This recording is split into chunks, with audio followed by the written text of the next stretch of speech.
3 advanced Baccarat systems to structure your game. Beyond making a totally random guess, how do advanced Baccarat players approach the table? They use systems. A sound strategy provides structure and enforces discipline. This video is going to explain the most popular Baccarat systems and reveal how to get the best possible odds at the table. We'll show you the mechanics, the mindset, and help you decide which strategy fits best for your style of play. Now, first up is one of the most famous betting progressions, the Martingale. Now, the idea here is simple. After a loss, you increase your bet size, so that when a win eventually happens, it covers previous bets. This system carries a very high risk, though. A long losing streak can push your bets beyond table limits and drain your bankroll. And that's why many players will set strict limits, such as stopping after a few losses in a row. So let's see how it's all executed. Hand number 1, hero bets 1 unit on player. The banker wins. Now the stack is now 199 units. Hand number 2, following the system, hero doubles the bet to 2 units on player. Banker wins again. Now the stack is 197 units. Hand number 3, hero doubles again to 4 units on player, and this time the player wins. So the 4-unit bet wins 4 units. Let's pause right here though. The total amount wagered during the losing streak was 3 units. That's 1 plus 2. The win on the third hand recovered those 3 units and added a 1-unit gain. The progression is now complete, and the player would return to their original 1-unit bet. Because of the risk involved, experienced players set a strict stop-loss, for example, vowing to stop the progression after 4 or 5 losses.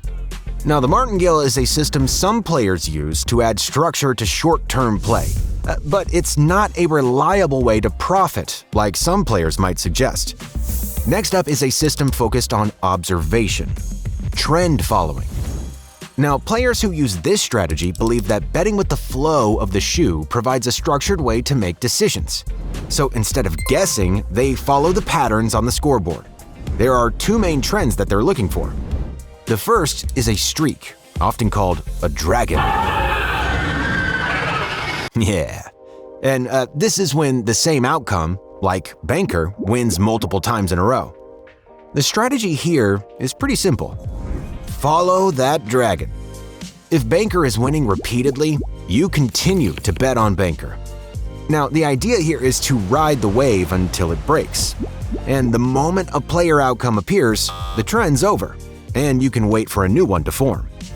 Now, the second trend is the chop. This is an alternating pattern, like player, banker, player, banker. And here, the strategy is to bet on the chop continuing. So if the last outcome was banker, you bet player, and then vice versa. So trend following gives you a logical rule for every hand, basically removing emotion and hesitation from your decision making. It provides a very clear, disciplined plan. And while the math says past hands don't influence the next, the system gives a player a framework for navigating the session. And the motto here is ride the dragon, play the chops.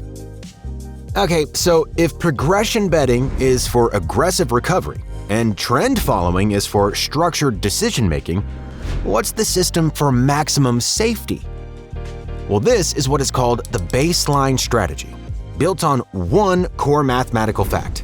Not all bets are created equal. Yeah, each one has a different house edge. So let's take a look at the numbers.